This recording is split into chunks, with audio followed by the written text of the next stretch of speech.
ইউনিসেফের পক্ষ থেকে। অনেক ধন্যবাদ।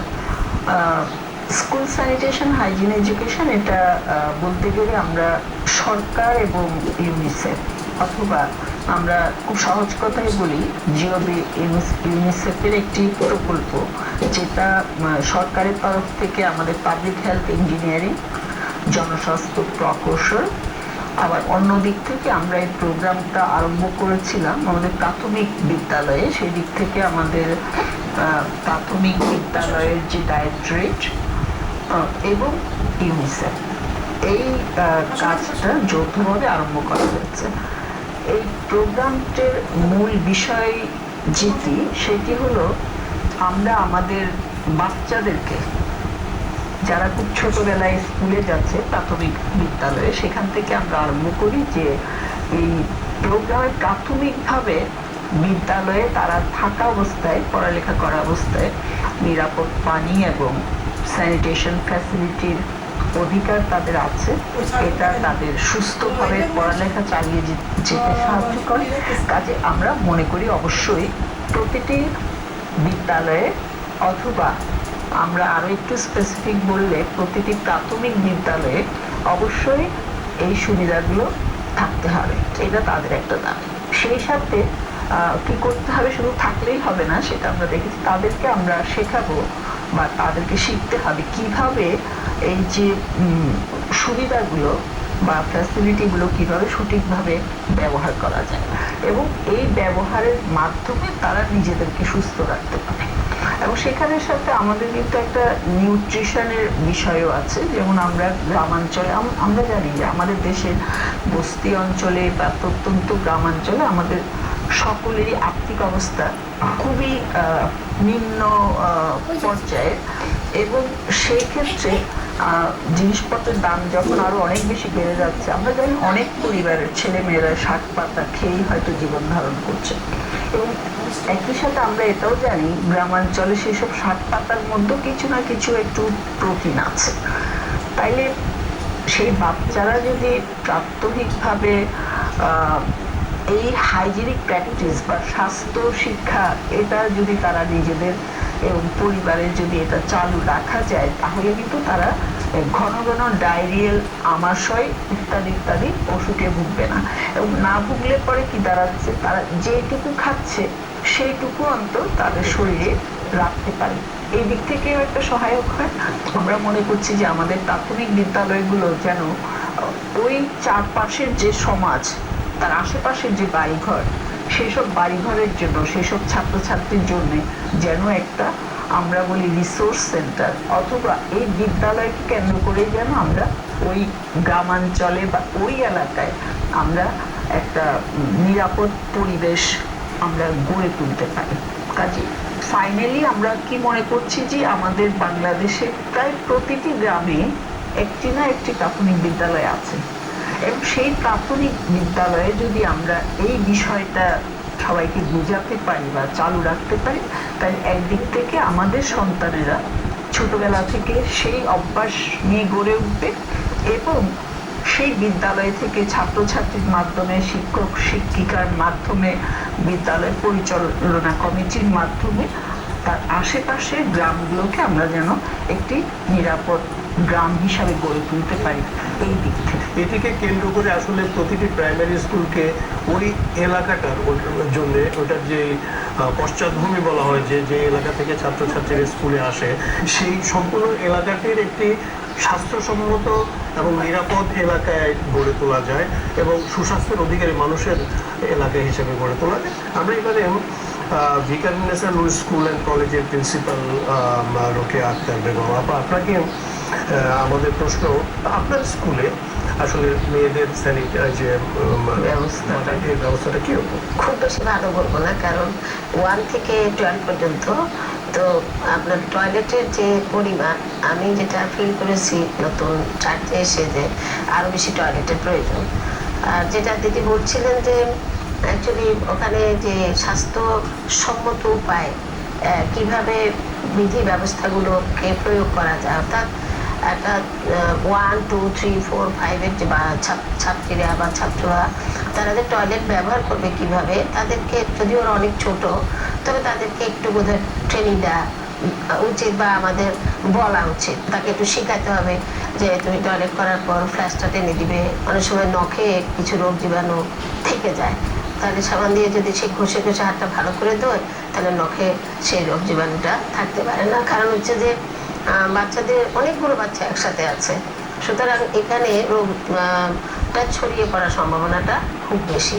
সেই জন্য আমরা যদি স্কুল লেভেলে ছোট ক্লাস থেকে বাচ্চাদেরকে স্বাস্থ্যসম্মত থাকার জন্য যেসব বিধিবিধান বা যেসব নিয়ম এগুলো যদি আমরা চর্চা করাতে পারি তাহলে আমরা বোধহয় রোগ ছড়ানো থেকে তাদের রক্ষা করতে পারি। যেমন বিশেষ করে পানিবাহিত যে রোগগুলো, টাইফয়েড, তারপরে আপনার ডায়রিয়া ইত্যাদি যেগুলো দীপাদি বললেন, এগুলো ব্যাপারে আমরা তাদেরকে অনেকখানি সতর্ক করতে পারি। প্র্যাকটিক্যালি যেটা ফিল করি, দেখি, যেমন সুইপাররা পরিষ্কার করছে, কিন্তু 1-2 এর বাচ্চারা 1 থেকে 5 পর্যন্ত এরা বারবারই টয়লেটে যায়, টয়লেটটা নষ্ট হয়ে যেহেতু তারা ছোট, অনেক সময় সবাই তো একই রকমের বাড়ি থেকে আসেনি, একটু সমস্যা হয়। সুইপারদেরকে আমরা বারবারই বলি, কিন্তু বুঝতেই পারছেন তো যে মানে এরা ঠিক কাজে কতখানি দায়িত্বটাকে সঠিকভাবে পালন করে না, সেজন্য বারে বারে তাদেরকে ওয়ার্নিং দেওয়া হয়, তবুও কিছুটা ঘাটতি থেকে যায়, যেটা সত্য আর কি, যেটা বললাম। তবে আমরা চেষ্টা করি যে পরিষ্কার রাখার জন্য বাচ্চাদেরকে ওভাবে শেখানোর জন্য, যাতে পরিবারেরও কিছু দায়িত্ব থাকে।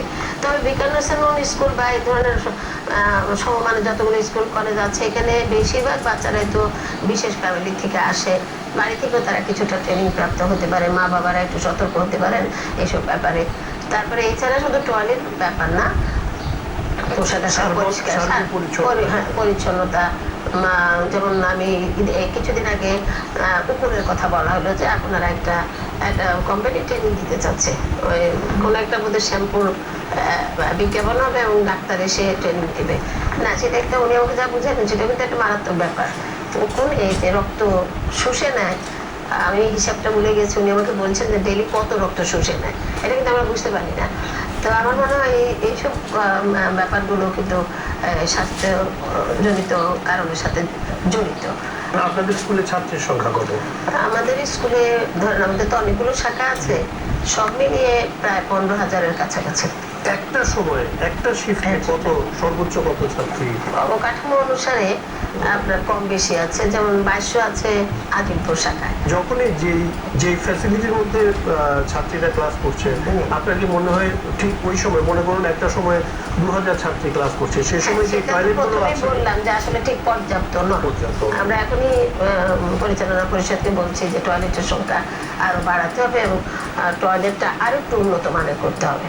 আপনাদের স্কুলের ছাত্রীরা যদি পানি খেতে হয়, নিরাপদ মানে সেফ ড্রিঙ্কিং ওয়াটার, এটার ব্যাপারে আপনারা? এটা অবশ্য আমরা বাচ্চাদেরকে এখানে বলে দেওয়া হচ্ছে বাসা থেকে তারা যেন পানির বোতলটা নিয়ে আসে, কারণ ফিল্ট্রেশনে যেটা হয়তো বলবেন যে আপনারা ফিল্টার ব্যবহার করেন, তো এত লার্জ স্কেলে ফিল্টারটা এখনো ব্যবহার করা সম্ভব হচ্ছে না আর কি, কারণ আমাদের এত লার্জ নাম্বার অফ স্টুডেন্ট, অন্তত কয়েক হাজার ফিল্টার ওখানে স্থাপন করতে হবে যাতে তারা পানি কন্টিনিউয়াস পায়।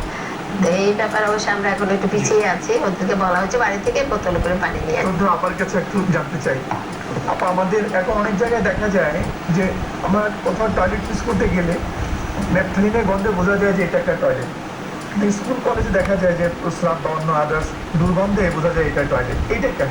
ছাত্রীর সংখ্যা তো অনেক বেশি, কিন্তু আবার অনেক স্কুলে তো ছাত্রীর সংখ্যা অতটা না, এটাও কিন্তু একটা বিরাট আপনার ফ্যাক্টর আপনাকে মানতে হবে। কেননা ওই যে আমি একটা কথা বললাম, স্বীকার করে নিলাম যে টয়লেটের সংখ্যা বাড়াতে হবে, আবার সেই সাথে সুইপারের সংখ্যা বাড়াতে হবে এবং কন্টিনিউয়াস প্রসেসে এটাকে পরিষ্কার করতে হবে। এখানে বলতে পারে এই করবো সেই করবো, কিন্তু আসলে এটা কতখানি প্র্যাকটিক্যাল ফিল্ডে গেলে কিছু কিছু সমস্যা থাকেই আর কি, যেটা হয়তো আমরা সবটা অ্যাভয়েড করতে পারি না। দীপাদি বলছেন এখানে আমি একটু আপার সাথে বলছি, সেটা হচ্ছে মনস্তাত্ত্বিক প্রশ্ন এটা। তো আমি ওখানে আমার স্কুলে যেটা দেখেছি যে আমাদের স্কুলে পর্যাপ্ত টয়লেটের ব্যবস্থা রাখা হয়েছে, ছেলেদের জন্য অনেক বিভিন্ন রোতে, প্রত্যেকটা রোতে করা আছে। আমরা অ্যাসেম্বলিতে আমরা হেডমাস্টার, আমরা প্রত্যেকে ডিসিপ্লিন কমিটি বলে দিই যে কীভাবে টয়লেটটা নিজেরা পরিষ্কার রাখবে। একটা জিনিস, যে জিনিসটা আপনার কাছে এবং আপনার কাছে জিজ্ঞাসা, যে সেক্ষেত্রে ছেলেরা একটা জিনিস আমরা প্রতিদিনই দেখি যে দৌড়ে গিয়ে এত দ্রুত সময়ে তারা যে কোনোভাবে জিপারটা খুলে দাঁড়িয়ে টয়লেটটা করে দৌড় চলে আসে, হাত ধোয়ার বালাই নেই। তো সেক্ষেত্রে আমরা গ্রামের স্কুলগুলোতে বা এই ছেলেদেরকে কিভাবে সাইকোলজিক্যাল ট্রিটমেন্ট আমরা করতে পারি, আমার প্রশ্ন হচ্ছে কি এটা। এটা শুধু মনস্তাত্ত্বিক বিষয় হলে চলবে না, প্রতিটি ক্লাস 1, 2, 3, 4, 5 প্রত্যেক ক্লাসে আমরা যে কর্মসূচিটা এখন চালাচ্ছি সেটা এক প্যাকেজ বলছি আমরা। সেখানে আপনার স্বাস্থ্য শিক্ষা করাতে হবে।